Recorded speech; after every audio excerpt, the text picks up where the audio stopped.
Un centre expert sur l'autisme, c'est une première en France et il va ouvrir ses portes à l'automne au CHU de Limoges. Il permettra de diagnostiquer au plus tôt les enfants autistes pour les rééduquer efficacement et leur donner ainsi une vie plus adaptée. C'est notre chronique santé préparée par François Clapeau et Anthony Borloo. Héloïse est une jolie petite fille de 2 ans et demi. Cela ne saute pas aux yeux, mais elle est autiste. Elle peine à communiquer avec ceux qui l'entourent.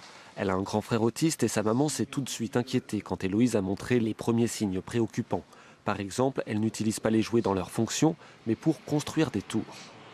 On a l'impression qu'elle calcule, elle peut bouger une pièce pour que ça tienne bien.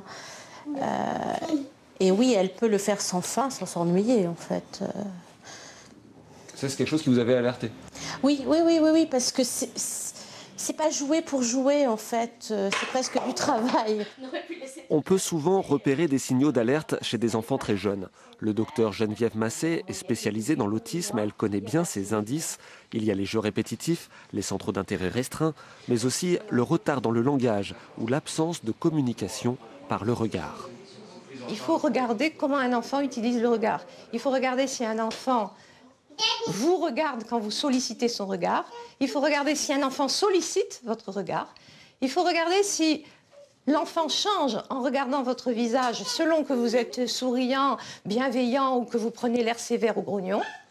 Et il faut regarder quand vous regardez quelque chose, si l'enfant suit votre regard pour regarder la même chose.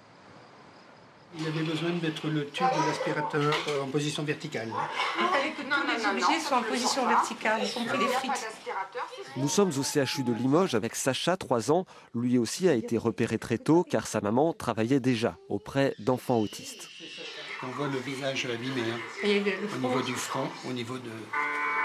Il se griffait aussi, énormément. Et pourquoi il se griffait? Il se griffait quand il était frustré. Il se griffait. Sacha a été pris en charge à 18 mois et depuis, il a fait des progrès spectaculaires.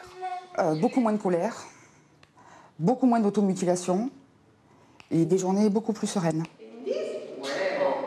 Dans le cerveau d'un autiste, certaines zones sont altérées, celles qui commandent la relation avec l'autre. On peut intervenir plus efficacement chez l'enfant. Le but, c'est d'utiliser la plasticité cérébrale, la capacité qu'un tout petit enfant a de construire son cerveau en vivant des expériences, de façon à développer des circuits neuronaux qui sont mal développés et altérés. Le centre expert sur l'autisme, mis en place à Limoges, doit permettre d'organiser cette prise en charge. Le centre expert apportera une réponse aux familles et aux professionnels de santé quand elles ont un doute, une interrogation sur un syndrome qu'elles ont repéré chez leur enfant. Et ça permettra, après le diagnostic posé, le plus tôt possible, de commencer une rééducation intensive. Il y a du travail, il faut sensibiliser tous ceux qui sont en contact avec des enfants.